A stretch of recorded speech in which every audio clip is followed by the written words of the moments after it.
Okay, we have to talk about these Riverside emails. Oh, okay. What is wrong with the Riverside emails? Okay, so every week when you set this up graciously, because you take that on, and I love you so much, I love you so much because of it. What is going on with our I cameras? don't. What is happening? What? There's different layouts. I didn't realize it affected both of you. Look at that. Like I can change the picture and picture.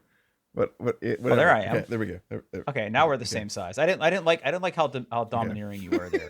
Okay, so when I get the email invite from you, okay, what I get first of all is a busted ass CSS email. Oh, neat. I want to see if I can show this to you. Can I share my screen? Hold Yes. on and get rid of the porn. Mm. Okay. Okay. I'm gonna share my screen. Okay, I can just share this email. Okay. Okay. So this is what I get. Okay. So the problem, as you can Huh? see, kind of starts here. It's not how emails are supposed to What is work, that? right? Hold on. That's hold on. I need to make my web browser bigger to see it. Okay. Yeah. Okay. Sorry. That's weird. Okay. Now there's There's a a button button. here. It says There's a join button. session. Okay. Okay. Okay. Now, first of all, it puts the Oh. link to the Okay. show in the Okay. details. But you know what Google thinks this Huh. is? What? It thinks it's a map. Really? But it must be like in Yeah. the But location header, like metadata or something, and it's like, oh, I got yep. you. Yep. Oh, Yep. So then there's this join session down here. And ideally that would just take you to uh-huh. riverside.fm, Paul Baylor Yeah, Studio, yeah, yeah. everything, right? But no. No, no, no, no, no, no, no, no. You get okay, it opened in a new tab. Hold on. I gotta stop screen.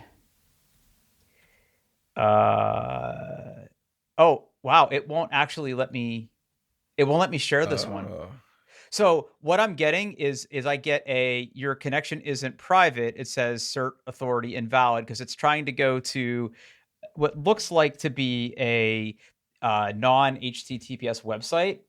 Always good. And then when I click advanced, and I'm like, yeah, no, it's fine. uh-huh, Paul wouldn't try to uh-huh. hack me. Basically, my router's like, no, you're not allowed to click on this. Oh, So there we gotta reach out to somebody and be like, hey, can you just do links like normal people? okay, Like I know you okay. want some like tracking here, but can we not? Can we fucking Yeah, not? Can we use links like yeah. big See, I people? don't get that email because I made it. So, I made You it. made it. Yeah. Yeah. Now so like every time so this happened last week and I'm like, well, surely this is just like a one-time thing and they'll get their shit together. Well, it Oh, happened again. So now I'm just like, okay, I have a workflow where if I'm fast enough, I can copy the link out of the okay. metadata and open it that way. I did by the way, I did actually sign up for a real Riverside account. So I don't know if you can invite me that way and it like shows up my calendar in Riverside. I don't know. I just don't understand why email is so hard for people. Yeah, yeah. Riverside is tough for sure. Okay, so you edited last week's Hmm. show on it. Yeah. Well, How did it actually, go? I did the podcast edit the same way I always do. I pulled down the audio files, I pulled it into Ferret on my iPad, and I edited everything through there. Uh, Okay. so the audio version, the process was unchanged. What was Okay. different is it produces. Is it called a magic edit? So yeah, so it creates what it calls a magic edit. Uh and that's what I sent to YouTube. But I didn't watch it. I was just like, meh, go. Oh, I haven't looked Yeah, at YouTube. yeah, I yeah. So forgot I to do uploaded that. to YouTube just as it is. Uh, and then also it creates these magic clips, which are TikTok slash YouTube Shorts friendly. Oh, And okay. I like I that. did edit those a little bit just because I didn't Okay. like exactly some of the things and how it had cut. And uh that worked. Yeah, so like when I went to edit those, it literally there's a screen where you have like essentially it's the transcript of the podcast, and you can Mm-hmm. select things and say remove, you can select things and say include it, and then it pulls that in, syncs it all up, pulls that video in. It tries to be smart, like if you're talking, you're there. If I'm reacting to something, it'll try to put me in it, and it does a pretty good job with those. So I pulled a couple of those things and put them on as shorts on our YouTube channel. And Oh, really? okay, Okay, hold on. I gotta go okay. look. I gotta go look. And I made a TikTok account for the podcast as well. I may throw them up there. I haven't gotten to that yet because I was busy. But yeah, hold on, see if I can find the Okay, sure, they're doing their best. Okay, so I'm going to our webpage. Okay, yeah. So how do I get to? Okay, so I click on our channel, right? Yeah. Videos. Oh, there's our video, and there's our shorts. Yeah. Drew uses Linux for generative AIs. Drew's triple monitor KVM. Oh, look at you. Oh, that's great React content. Yeah. And all the video stuff it did automatically. I just said what words, and it was like 95% of the way there. I didn't have to do a lot of editing on it. So I was pretty impressed, and yeah. Oh, wow. Okay, so are we going to have a TikTok channel? Yeah, I made a TikTok channel, and I have a branch of the code for a website that adds like links to the YouTube channel. But I haven't uploaded the videos at all, and I haven't pulled that in because I've been busy. So maybe smack the microphone. Maybe I'll post those same 2 videos on TikTok this weekend too. So yeah. Okay. That's exciting. I like this. Okay, so this is kind of cool. Yeah. Okay. All right. Did you make the AI make me say things yet? I did not. I haven't done any of that. So okay. Yeah. All right. Yeah. That's kind of exciting, buddy. So not a major change for you, really. It's just kind of putting more work on your plate. And a little bit. Like I didn't spend. Here, hold on. Let me hit you with one of these. There we go. You gave me a clap emoji on Riverside. Give you a little clap emoji. Yep. Yeah, it was fun. I spent some time playing around with it and seeing what was there, and yeah, but the audio version. So the audio version of the podcast and the YouTube version are 2 different. What the fuck? What are you doing over there? Damn it! So.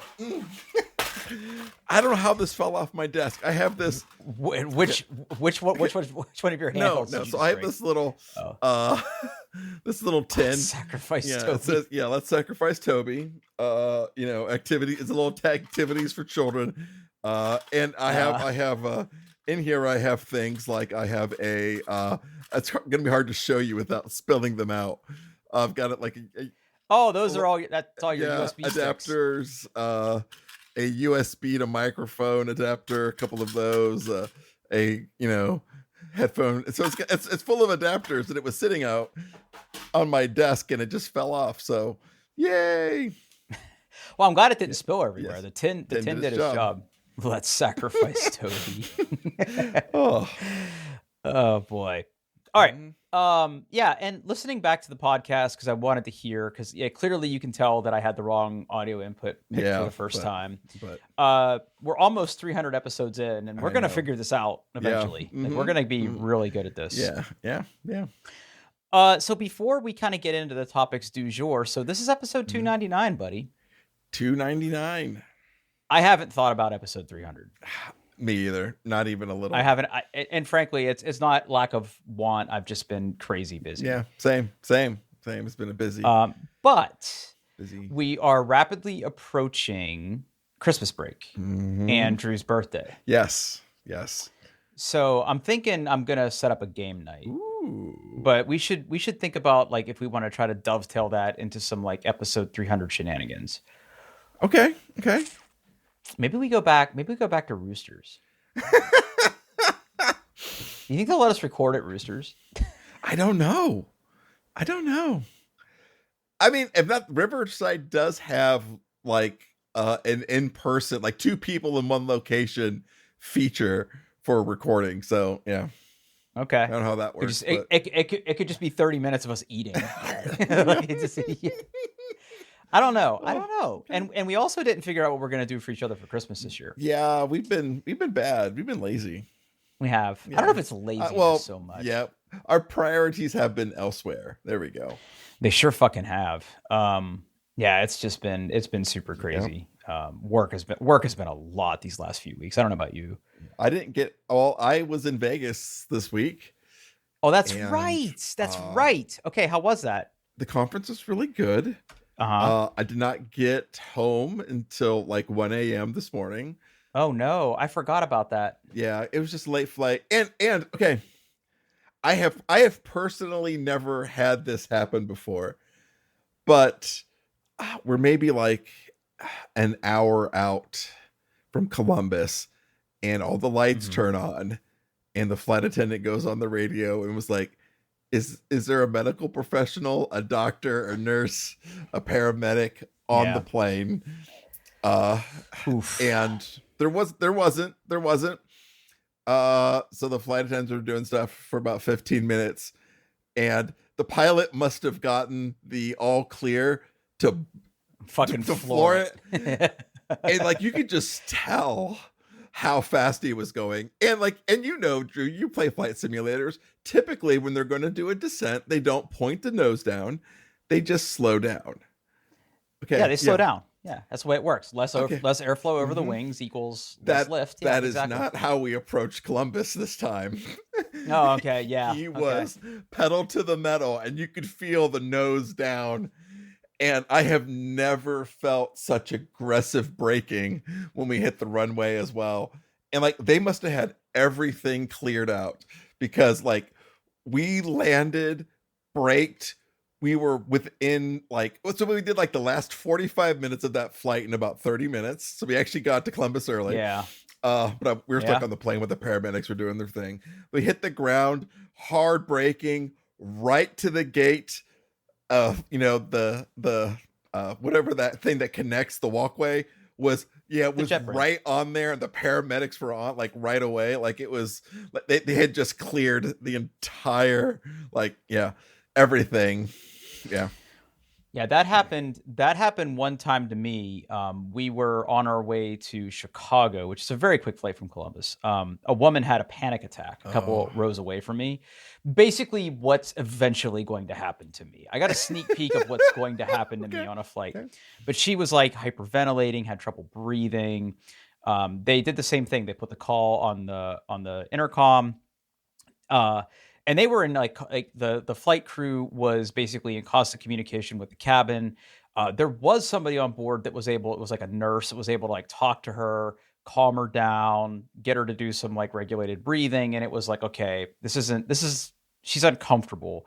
And she was the first person off the plane, and they got her medical attention. But I mean, we were flying to the greater Chicago area. I don't think they could have cleared the airspace for Yeah. us to do what they Yeah. did for you. But I don't think it was probably of the magnitude. Did you ever find out like what No. happened? No. Or? No. I think she No. ended up being all right. But yeah. Okay. I have never experienced that before. It's one of those things you only see in like TVs and movies, and like, huh, that's a Yeah. real thing. And like, oh, and airplanes can go a heck of a lot faster when they're allowed to. So, it's interesting. I had a physics professor one time who basically she was certifiably crazy. Mhm. Like she would have us like do the physics stuff, but then she would say, but in reality, like this thing can do this, or this airplane can survive this. And she's like, our roads are meant to be driven at 90 miles an hour, not 45. Like, your car won't fly off the road. And I'm like, Right. okay, but that doesn't mean we should, like, Right, okay, right, she was right. crazy. But yeah, she would always tell us like, and none of this rubs off on me being a nervous flyer. It's like, you basically have to have another plane slam into your plane to bend a wing. Yeah, wing spars are Yeah. really, really hard to bend. Okay. So, Yeah. I mean, those things are just an absolute amazing feat of engineering. So, yeah. yeah. Mhm. Yeah. Now, okay, so let's talk about your trip. So Mhm. conference was good. Was that Conference your was first time staying at the Venetian, or? I stayed at the Plaza, which is part of the Venetian Resort. Yeah. Obviously, we stayed there last year as well. Second Okay. time at this conference. Conference was real good. I learned a bunch. Uh, Did you guys do anything fun? Was there like planned fun or n- no, we didn't do it. We didn't do anything besides like eat. just get a drink? Yeah, well, yeah, I don't even do that anymore. That's right. That's right. You don't drink anymore. Yep, don't drink anymore. Uh, and we played some craps. I was up a little bit.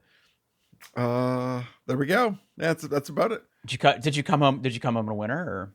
Like $70. Okay, that counts. Yeah. That counts. Yeah. Okay, but that, I Yeah. mean, you guys didn't do the spear this year or do Nope. anything like that? Nope. Didn't do any shows. Hmm.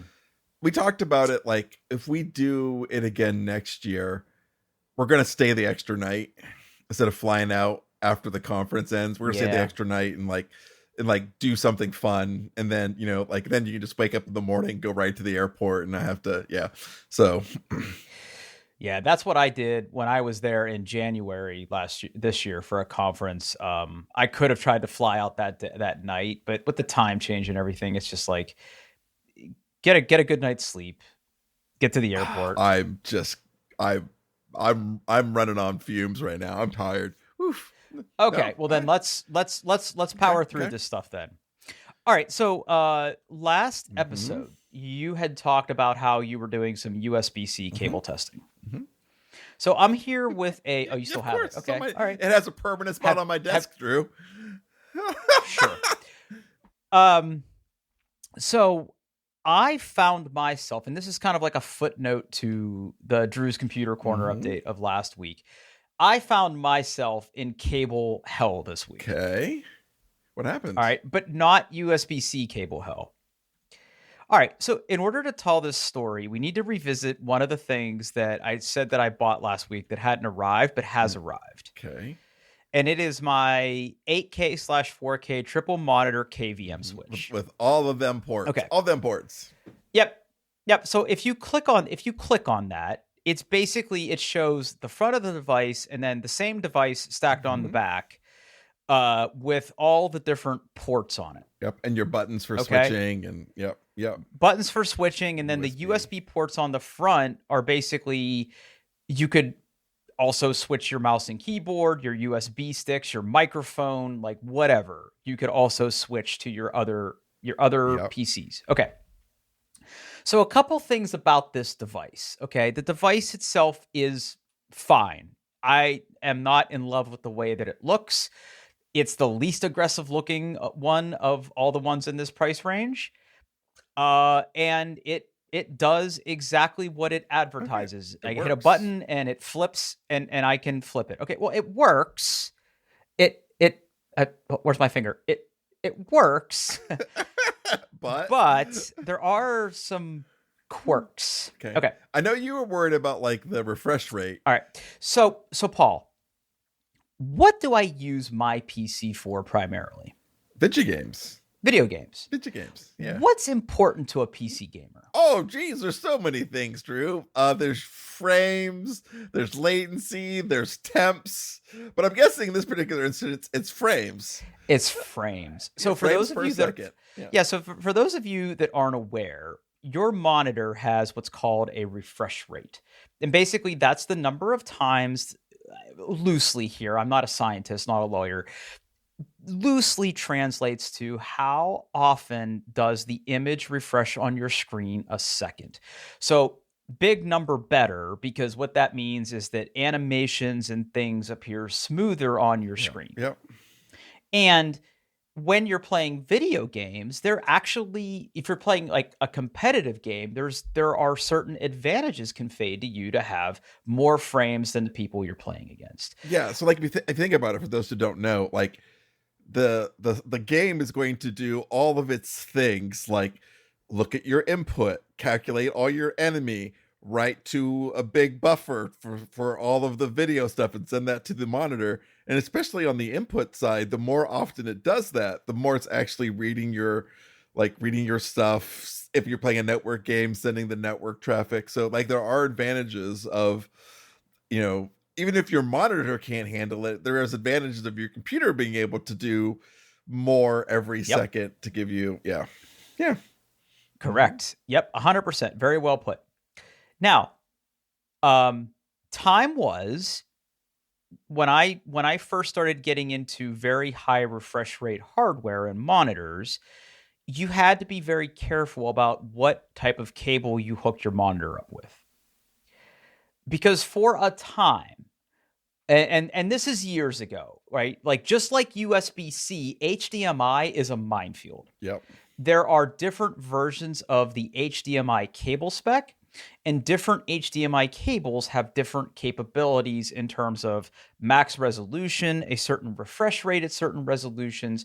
That's all tied to, essentially, at the end of the day, the cable that connects your monitor, which has its own specifications, and your computer, which has its own specifications. Now, I have drawers and drawers full of HDMI cables. I have no idea, because none of them are printed on there which HDMI spec is what what they are. Right. But a lot of these cables I've had for years. But the general rule of thumb for me is that I always connect my monitors with DisplayPort. DisplayPort on the, as opposed to HDMI, typically has higher bandwidth, has other features, just it's a different connection type at the end of the day, but it does the same thing. Okay. So before I had my KVM switch, the way that I was doing this is I had two DisplayPort cables coming out of my gaming PC and going to separate monitors. So on each monitor, my DisplayPort would basically be, I could change my input to DisplayPort on both monitors, in which it was on my PC. And then I had HDMI from my development/AI machine going to HDMI 2 on both monitors. And then I had HDMI 1 going to my Mac Mini. Now, what I had found and what I had talked about last episode was Windows does not like it when you switch monitor input. When you switch monitor inputs. Does not like it at all. Best case scenario, it just decides that both of you, like I have different backgrounds showing on different monitors right now.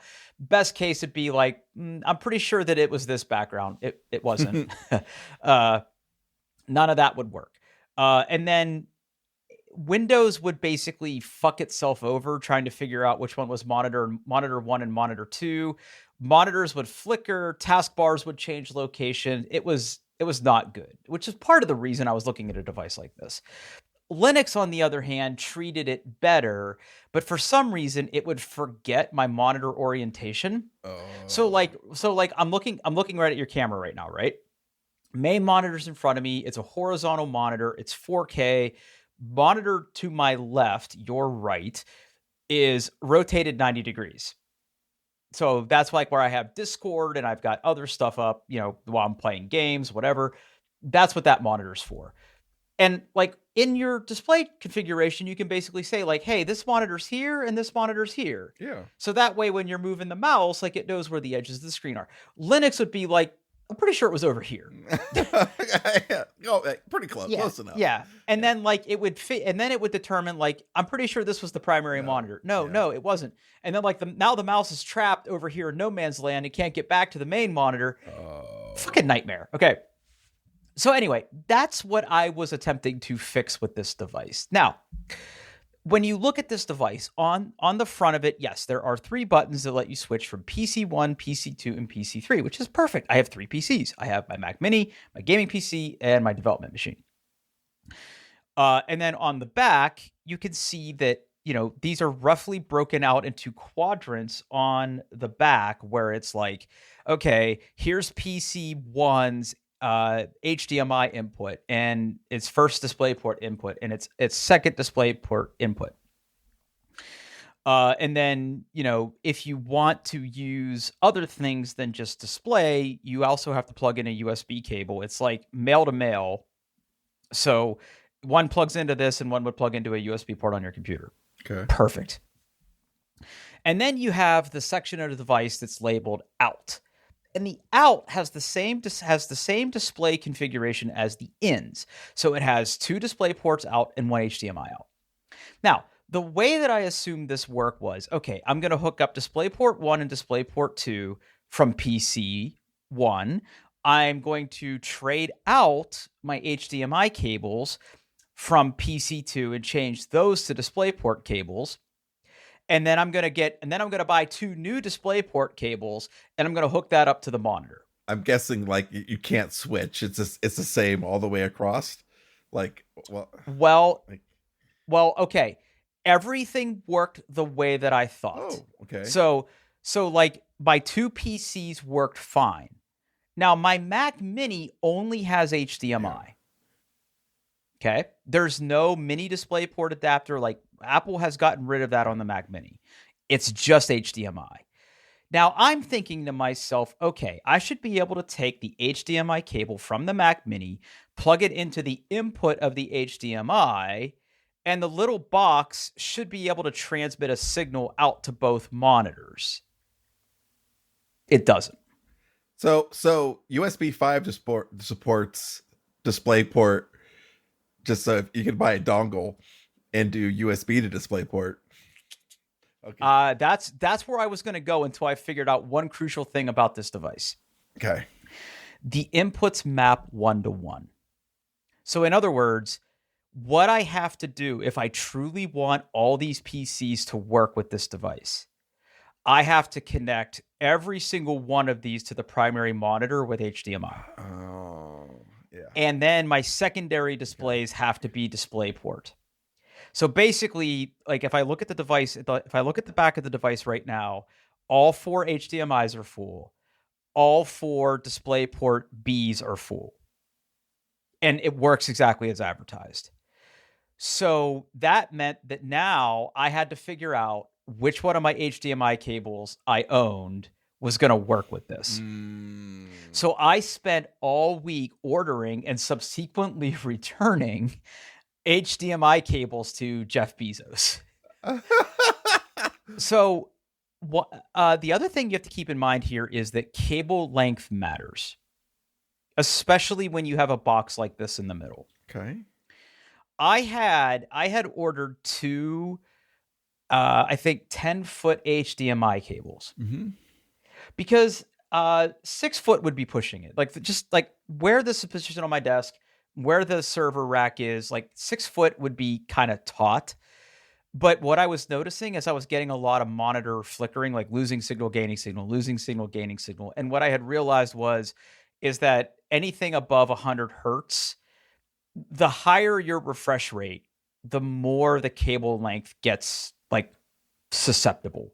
So and it actually says this, like if you go out to this Amazon listing and you look at like the feedback and you look at some of the questions and answers, it calls it out. And it even says it in the instructions, which this is hilarious.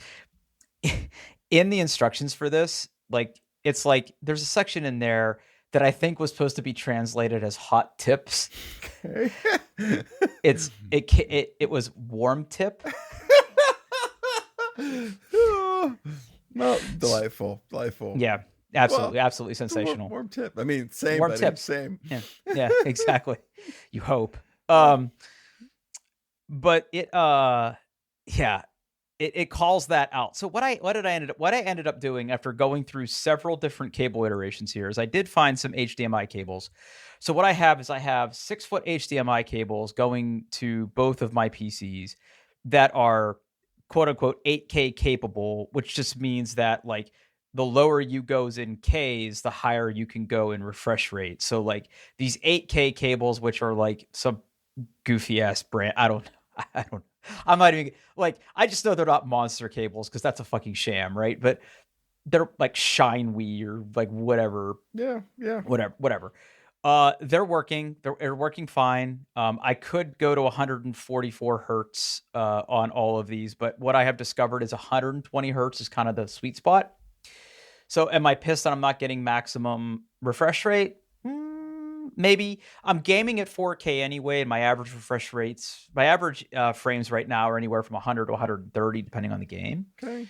So am I really losing anything there? Not really.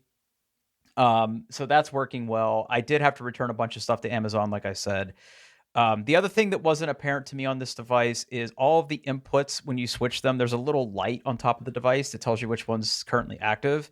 They're all 3 different colors. I don't like that. Oh. One blue, one red, one green. I don't like that. I just wish they were all blue.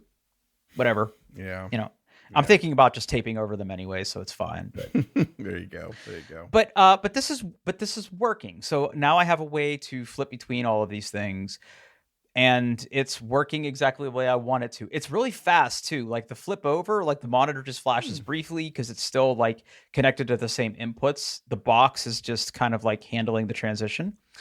The box is also powered, which is interesting. It has like a little barrel adapter. I wish it had like USB-C so I could power it with something else. But yeah, and then the other nice thing that it came with is it has a little remote, like a little wired remote. Oh. So if I really wanted to hide this thing like under my desk or something, I could just like, it's like a little hockey puck with like 3 buttons. Okay. It's not the worst thing in the world. So yeah. So far everything's kind of working good. Everything's kind of working the way I want it to. Good. But yeah, I just had to like play with a whole bunch of different, and like display ports the same way. There's like DisplayPort 2, DisplayPort 2.1, like which one's which, and what are my cables? I don't know. Let's just go buy a bunch, and that's what we did. Anytime I buy a new TV, I just throw away my old HDMI cable and buy a new one because I can never track like was this HDMI 2.1 or 2.2? I'm just gonna buy a new one. Well, here's a handy tip. When you buy a gaming monitor, it usually comes with a DisplayPort cable and an HDMI cable. The rule is this: use those cables because they were certified by the manufacturer for your monitor. So if you want to get the capabilities of your monitor and those cables are an appropriate length, which is usually the X factor, it's like if those reach, just use them. Don't even go buy anything. Just use what it came with and you'll be fine. Cool. All right. What do you have here for me? Have you not seen this yet, Drew? No, I haven't. Okay. Well, then we're okay. Don't click on it yet. All right. So the Vidya Game Awards, the big one, was this week. I have no idea who won. I was mostly paying attention vaguely at what was announced at the Video Game Awards because they were going to announce the next expansion for Diablo 4, whatever. As part of that, they showed a video game trailer for a sequel to one of our favorite games, Drew. Okay. This is a trailer for Control. What is it called? Control Resident. It's another game set in the Control universe. It comes out next. Jesse Phelan. Go ahead and watch that thing, buddy. Okay, I'm gonna watch it right now. Oh, there's Arabic at the bottom. Like it's in the wrong one. Do I have subtitles turned on? There's no subtitles for me. Okay. Oh, that was kind of cool. What the fuck? Do not ingest. I saw that too. It's great. Oh. Huh. Yeah. So you get to play as Dylan. You get to leave the oldest house. Hold on, it's still playing. You get into the gameplay stuff. Yeah. Oh, wow. Okay, he's got a hammer now. Mm-hmm. Yeah. Oh, melee combat. Yeah, at least what they've been shown, it looks like it's melee heavy. Yeah. Okay. Yeah. All right. That's pretty hype. Yeah. That's pretty hype. The moment when Dylan walked in and the board is like the sibling has gone rogue / fishing. I'm just like, you're up. Yeah. Yep. That's the tone I'm looking for. Thank you. Yeah. Okay. Mm-hmm. Okay. When is this? It comes out next year, it says. Okay.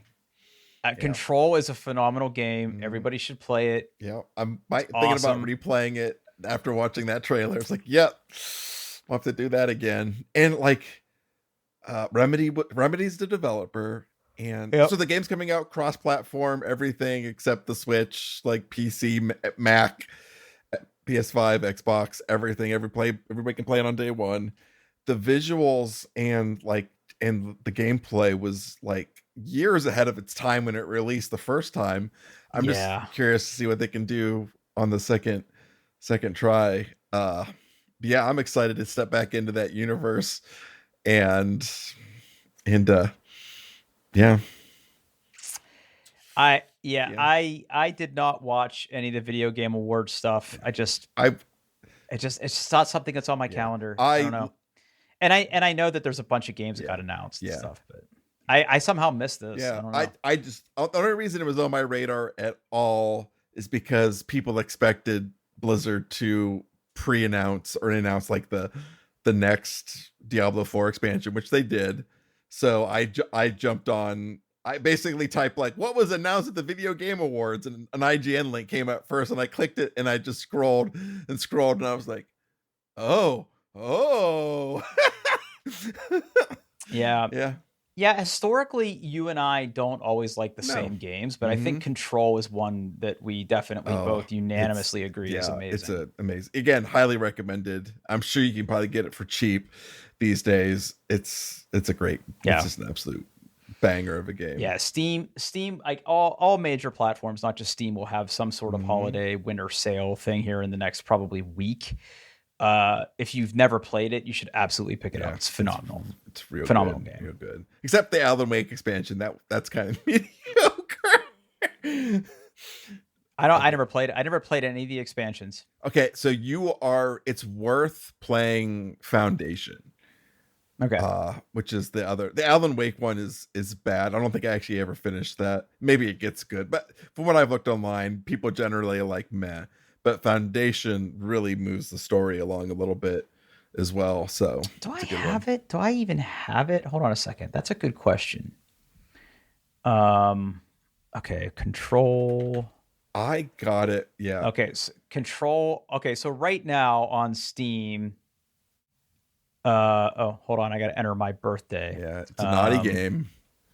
Yeah, there's a lot of violence. I was born in 1942. Only Okay. $6 for the ultimate. It's $6 for the ultimate edition. You get what is in the bundle? The Control, Foundation, Alan Wake expansion, and then Expeditions and photo mode. Yeah. What do I think I just have the base game. So, all right. Well, I'll pay $6 for this. Yeah. So I got there was I think they sold like a really cheap like PS5 Pro upgrade or something. It was like $5. Like if you have the base game, you can spend $5, get the PS5 Pro version, which runs way better. And they threw in the DLCs with that. So I replayed it. And I might just go. I might should go bug my son to see if he's ever. I don't think he's played Control. Oh, Zach. It's like, well, is he home? Is he home for winter break? Yeah. Okay, home. cool. He came home Tuesday when I was still in Vegas. So yeah. Oh, cool. Yep. All right, that's nice. Mm-hmm. Cool. Thank you for telling me about this. I'm adding it to my wish list right now. Yeah. Excellent one. All right, since you're kind of running on fumes, Paul, it's time to spend money. Okay. So our good friends at Google have decided that your Nest thermostats just aren't going to work anymore. Really? Hey, you didn't hear about this? I don't have a Nest thermostat, so. Or no, I'm sorry, not Nest thermostat, Nest smoke detectors. I also don't have those, but fuck that. So yeah, so for those of you that don't know, Nest made these really cool smoke detectors and carbon monoxide detectors. I bought into those at my old house, and they were great. They were wired in to power. They still had a battery backup. They were really nice. They integrated into my Nest app. I had a Nest thermostat at the time before Google like enshitted all of it. And I really liked it because they also had like this cool nightlight feature that if you were like walking towards it, it would get brighter. And as you walked away, it would get dimmer. Yeah. Really, really cool stuff. But I started getting email notifications a couple months ago that Google is no longer going to be supporting these smoke detectors. Now, to be clear, smoke detectors do have an expiration date. They do. Every smoke detector and every carbon monoxide detector that you have has an expiration date. But Google is no longer selling this product. They've killed it off. Like a lot of other products. Yep. So I have to buy a whole bunch of new smoke detectors because this house has a lot of them. Yeah. The people that lived here before bought into them. They just did the battery versions versus wiring them in. So I'm in the market for smoke detectors. And I like the idea of smart smoke detectors. I'm just not sure which ones I should Yeah, get. I haven't ever even looked into them. Uh, in the old house, we just replaced the smoke detectors with like the same kind of style. In this house, we still have the original ones in there. Uh, I mean, if you think about it, a smoke detector has one job and you never want to think about it. exactly. You just want it to, yeah, to beep when fire. Beep when fire or beep when CO2, right? By the way, have you ever like read the Reddit post where it's like you might have carbon monoxide poisoning, Oh, where it's like oh, people are like, okay. yeah, Speaking of, oh, this real quick. Okay, so back to the conference. Uh, yeah, one of the keynote speakers was this doctor. She actually she works in nanotechnology. She's actually worked on the iPhone team to design like the wires that are in the glass that detect your finger electricity, that kind of stuff. And it was the whole thing was about like inventors and innovation. And she put up the screen of saying, "I've worked for all four of these people. I worked with," and it was like Elon Musk, it was Bezos, it was Zuckerberg, and it was Sam Altman from OpenAI. So I've met and worked with all four of them. These are the four men that are controlling the entire future of the world, and I wouldn't leave my children alone with any of them. wow, that's pretty funny. Um, yeah, Sam Altman's kind of a weirdo. Elon Musk is a shithead, but Sam Altman is a fucking weirdo. So anyway, I did a little bit of research and I ordered these today because what's going to happen is if I don't replace my smoke detectors, the Nest app is just like, "Hey, we're going to make them start beeping until you replace them."